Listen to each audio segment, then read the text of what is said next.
안녕하세요. 세정원의 이수영 선생님입니다.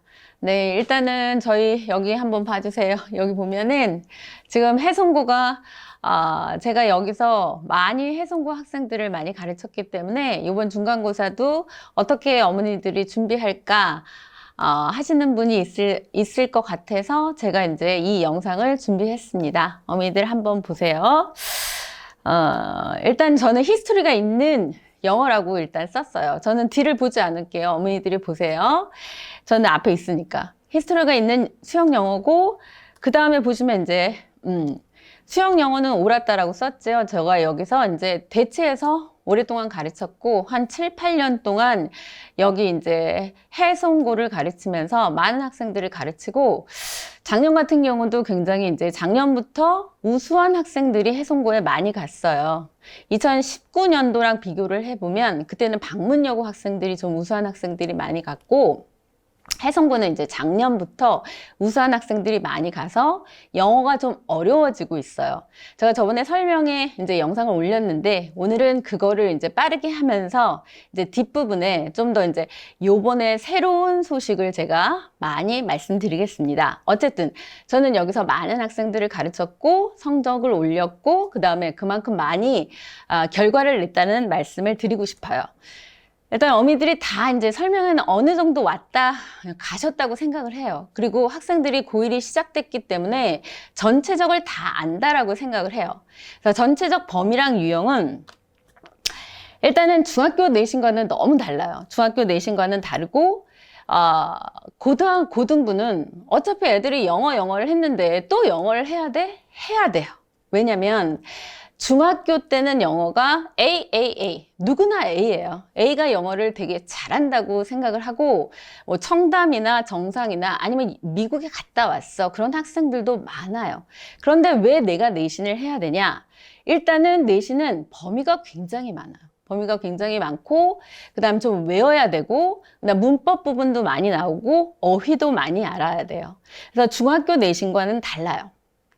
어머니들이 다 아시겠지만 내신하고 수능은 달라요. 내신하고 수능은. 그래서 내신은 보통 우리가 수시와 연관된 거고 수능은 보통 정시와 연관이 됐어요. 그럼 정시는 내일 오늘 찍는 이제 날짜를 이제 생각을 해서 내일이 3월 모의고사예요. 3월 모의고사는 굉장히 중요해요. 학생들이 그래요. 선생님 이거 성적에 들어가지 않잖아요. 라고 얘기를 하지만 저는 그렇게 얘기를 해요. 그 수능은 모의고사는 자기의 얼굴이다. 내 영어 실력이 이거 정도는 돼. 그리고 내신을 잘하기 위해서는 뭐가 돼야 되냐? 수능이 바탕이 돼야 돼요. 그러니까 수능, 모의고사, 3월에 모의고사 성적이 영어는 100점이 돼야 된다라는 거죠. 국어 요새 좀 어려워요. 그리고 수학은 고1에서는 그 범위가 달라요. 중학교 거예요. 하지만 영어는 100점이 나와야 된다라는 거죠. 그래서 거기서 나오는 수능이 모의고사고 내신이 수시와 관계된 거예요. 그러면 보통 이제 대치동을 빼놓고는 특히 이제 송도 지역 학생들은 정시로 가는 학생들은 별로 없어요. 그럼 수시로 가야 되는데 그럼 수시로 가기 위해서는 뭐가 필요하다? 그렇죠. 내신 성적이 필요하다는 거예요. 그러니까 내신은 수능이랑 어떻게 달라요? 그러니까 모의고사는 유창성이에요. 글을 쭉쭉쭉 읽고 내가 이거 독해를 풀 수 있어? 그게 유창성이고 내신은 정확성. 제가 밑에도 썼듯이 어머니 설명에 저 이제 영상을 몇 번 보신 분들은 다 아실 거예요. 이게 맞나 틀리나? 한번 거기 대답해 보세요. 대답해 보세요. Everyone has their. 그래서 right. 모든 사람은 그들의 권리가 있어. 그런 뜻이에요. 그런데 이게 방문여고에서 마이너스 6점짜리예요. 뭐 때문에? their 때문에.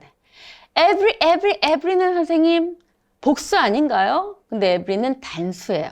그래서 애들이 has까지는 맞아도 their 이거 하나 틀리면 마이너스 몇 점? 6점인 거예요. 마이너스 6점이면 100점짜리가 1등급이라고 하면 마이너스 6점 94점이죠. 94점이면 3등급이 돼요. 1등급과 3등급은 완전 천지 차이예요. 내신에서는. 그러니까 다시 말해서 내신에서는 정확하게 실수를 줄여야 한다는 뜻이에요. 그럼 이제 시험 범위와 유형은 모든 학교가 비슷해요. 요번에도 이제 시험 범위가 나왔어요. 뒤에서 제가 정확하게 말씀드리고 시험 범위는 뭐야? 중학교와는 다르다. 굉장히 많다, 범위가 많다라고 생각하시면 돼요. 그리고 이제 시험 유형은 보통 이제 수능 유형하고 비슷해요. 차이점을 두는 거는 뭐예요? 뒤에 서술형하고 단답형. 그리고 이제 해석만이 갖고 있는 단답형하고 서술형의 차이가 있어요. 그럼 이 단답형하고 서술형 문제가 제가 분석했듯이 1, 2, 3, 4, 5 잘 안 보이시면 제가 거기에 파일을 같이 올릴 테니까 어머니들은 그걸 참고하셔서 꼭 한번 봐주세요. 어머니들 좀 알고 계셔야 되잖아요. 그래서 어법하고 어휘하고 어법은 틀린 부분을 찾을 수도 있어야 되고 일단 찾은 것을 고칠 수도 있어야 돼요. 그래서 어법은 정확하게 알고 있어야 된다.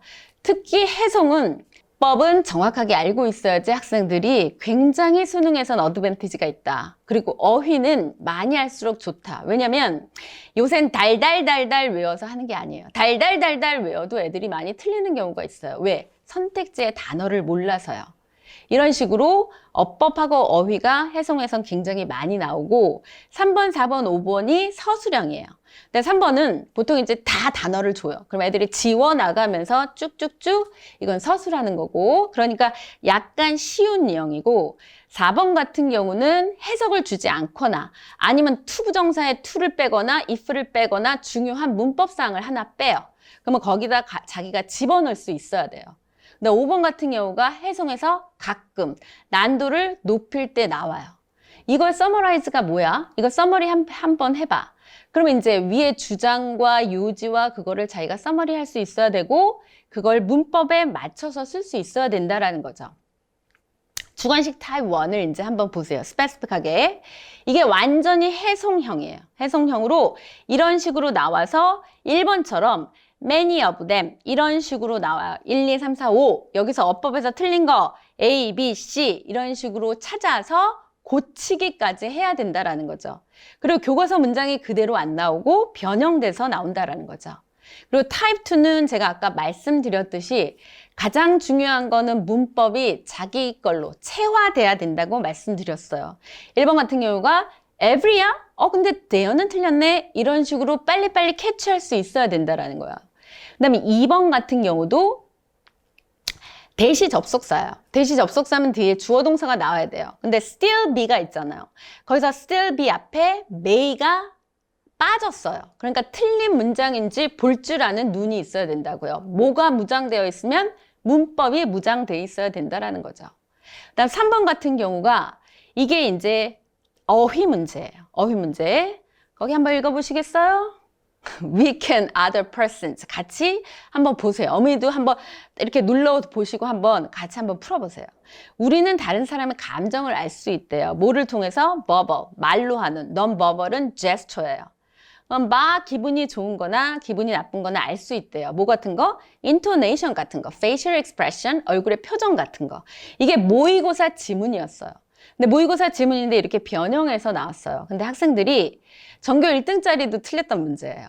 이게 2번으로 많이 오답이 나왔어요. 왜냐면 distinguish가 구별하다예요. 그래서 학생들이 distinguish, 이게 답이야! 그런데 답은 1번이었어요. distinguish랑 같은 말이 discern이에요.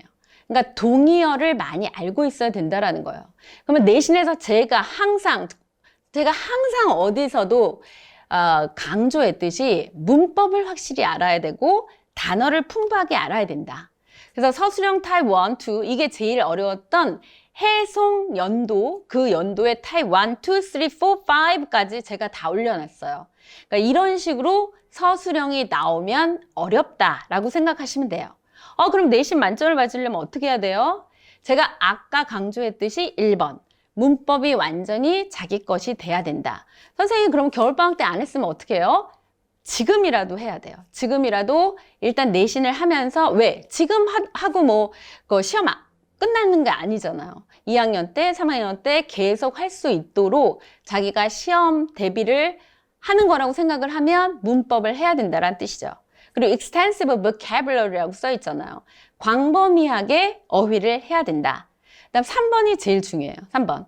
요새 수능도 어려워지고 있잖아요. 그러니까 그러니까 작년 해송 같은 경우는 굉장히 학생들이 우수하기 때문에 1학기 때 리딩 파워를 했어요. 고1 수준. 근데 2학기 때는 올림퍼스 2를 했거든요. 지금 고2 학생, 제가 1년 동안 막 잘 키워온 고2 학생은 지금 학생이 많은데, 고2 학생의 지금 부교재는 고3 파이널 끝에 보는 고난도 단기 특강이에요. 그러니까 굉장히 어렵거든요. 그러니까 지금 1학년의 1학기의 부교재는 올림퍼스 1이에요. 근데 2학기 때는 또 어려운 거를 저는 할 것 같아요. 정확한 문법을 체득해야 된다. 그리고 이거요. 그러니까 읽었을 때 제가 아까 말씀드렸듯이 부교재가 난도가 올라가요. 난도가 올라간다는 건 읽어봐도 무슨 말인지 몰라요. 작년에 어느 학부모님이 선생님 제가 올림퍼스2를 가르치려고 했어요. 그런데 어머니가 읽어봐도 모르겠대요. 그러니까 그런 것처럼 요새 수능도 우리 보통 마인드온이라 그래요. 그러니까 마음을 다 담아서 읽어야지 무슨 내용인지를 알아야 된다라는 거예요. 부교재가 점점 질이 높아지고 있어요. 어려워지고 있다는 뜻이에요. 어려워지고 있는 것을 학생들은 분석뿐만 아니라 외워야 되니까 얼마나 힘들겠어요. 그러니까 국어 실력이 같이 올라가야 된다라는 거예요. 해성고 시험 경향은 제가 2019년 거와 작년 거를 비교했어요. 근데 해성은 별로 차이가 없어요. 해성은 거의 비슷해요. 제가 해성고 시험 특징이 썼듯이 넘버 1, 가장 중요한 거. 가장 중요한 거는 부교재 비중이 굉장히 높아요. 그래서 제가 너네 부교재 뭐야? 부교재 뭐야? 계속했는데 이제 드디어 마침내 finally 나왔어요. 올림퍼스 1이라 그러더라고요. 그래서 올림퍼스 1이 가장 많이 나올 거예요.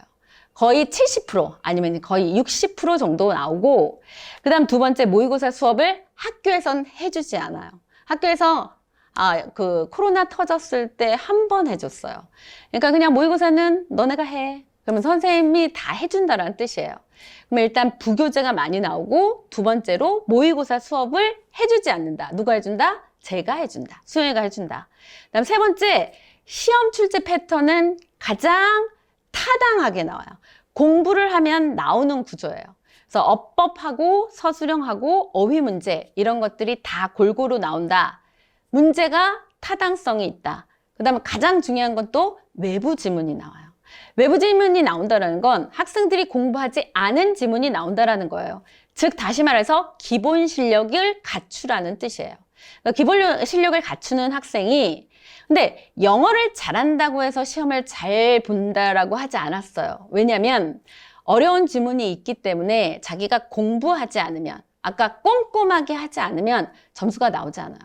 작년 같은 예를 봐서 굉장히 영어를 잘하는 학생이에요. 그런데 1학기 중간고사 저와 공부하지 않았어요. 그 학생이 70점대 나왔어요. 그래서 3등급 나온 학생이 그 다음에 저와 조인해서 공부를 해서 30점이 올라갔어요. 그리고 1등급을 쳤어요. 끝내는 1학년 말에. 그러니까 무슨 말씀을 하고 싶냐면 반드시 준비해야 된다. 영어를 잘하는 학생도 준비하지 않으면 안 된다. 요번 연도, 어머니들이 제일 궁금해하시는 요번 연도 시험범이에요. 드디어 마침내 나왔어요. 교과서는 항상 1과 2과, 그다음 부교재 올림퍼스 독해가 거의 뭐 5강, 6강 정도 들어갈 거예요. 그리고 내일 보는 2022년 모의고사. 내일 시험을 보고 나서 또 어떻게 하세요? 라고 제가 에듀올에 올릴 거예요. 작년에도 올렸듯이. 첫 번째 모의고사 보고 나서 그 다음에 중요해요. 그러니까 그거는 나중에 제가 올릴게요. 어쨌든. 그러면 내신 1등급을 위한 커리큘럼은 뭐냐? 저는 책을 다 만들어주고 일단 어휘 외우게 하고 문법 설명하고 지문 분석해요. 지문 분석할 때 지문이 너무 많아요. 보통 60개에서 80개 지문을 다 외울 순 없어요.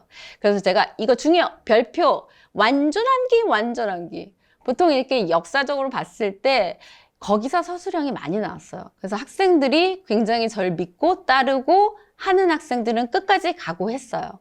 그러니까 지문을 확실하게 분석을 해야 된다. 워크북으로 자기가 공부를 해야 돼요. 거기 썼듯이 8단계예요. 빈칸, 해석, 어쩌고 저쩌고. 그리고 변형 문제까지 줘요. 그래서 뒤에 제가 올린 게 그게 워크북 유형이에요. 어머니들 보시면.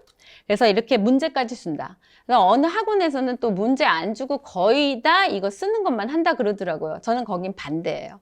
일단 분석을 하고 공부를 했으면 문제가 어떻게 나올까? 작년에 이제 지금 고2 같은 학생도 문제를 많이 풀다 보니까 그 전날 제가 이제 모의 중간고사를 보거든요. 그러면 새 시험지를 봐요. 근데 열심히 문제를 풀었기 때문에 문제를 금방금방 풀고 다 맞더라고요. 그러니까 문제도 많이 풀어봐야 된다라는 거예요. 그러니까 저는 1년 커리가 이래요. 1년 커리가 우리가 369, 11이 모의고사를 봐요. 그러면 중간고사, 기말고사, 중간고사, 기말고사가 거기에 들어가요. 그러면 다시 어머니들이 제일 중요한 내신 1등급 중요한 키가 뭐냐? 제가 뭐니 해도 영어를 잘해야 돼요. 영어를 일단 모의고사 1등급 실력은 돼야 된다. 그 다음에 정확하게 제가 분석 수업을 해드린다. 그럼 분석 수업을 하면 저는 그렇게 생각해요. 제가 뭐 20명을 가르치면 몇 명은 100점, 뭐 몇 명이 100점 되긴 힘들어요. 몇 명은 90점, 80점, 70점대 있어요. 그거는 저는 똑같이 가르쳤지만 학생들이 얼마나 노력을 하냐, 아니면 어머니들이 얼마나 관심을 갖냐에 따라서 달라진다고 생각을 해요. 그러니까 모의고사 1등급 실력이 있고 제가 세정학원에서 이수영이 열심히 분석 수업을 해주고 학생이 열심히 암기하고 그다음에 어머니가 열심히 하도록 독려하고 이래야지 이제 상위권이 결정된다고 생각을 해요. 그러면 정규 시간표는 어떻게 되냐? 저는 해송고반은 지금 화요일하고 토요일 이렇게 되어 있어요. 그런데 보통 학생들이 보통 오면 30분 일찍 와요. 6시면 보통 5시 반, 10시면은 9시 반에 와서 시험을 보고 그날 수업을 하고 그날의 듀티를 또 30분 정도 하고 가요. 그럼 보통 3시간 수업이 돼요. 시험 때는 반드시 기필코 꼭 이렇게 하고 학생들이 얼마나 과제를 해왔냐, 아니면 단어를 해왔냐, 단어를 패스했냐, 그게 다 문자로 발송이 되니까 어머니들이 아셔요. 저희 강의는 지금 여기 1년, 2년 강의가 아니라 일단은 대치에서 했고 그 다음에 송도에서도 지금 거의 7, 8년 학생들을 가르치고 있습니다. 그리고 학생들도 많이 저를 따르고요. 그래서 철저한 관리를 하고 출제 원리를 파악하고 학생들이 열심히 통합적으로 열심히 쫓아와서 일단 결과를 내야죠. 결과를 내는 강의라고 감히 말씀드리고 싶습니다. 어머니들이 지금 만약에 학원을 결정하지 않으셨으면 일단 세정학원으로 보내주세요. 저는 정말 해송고 전문가입니다. 네, 감사합니다.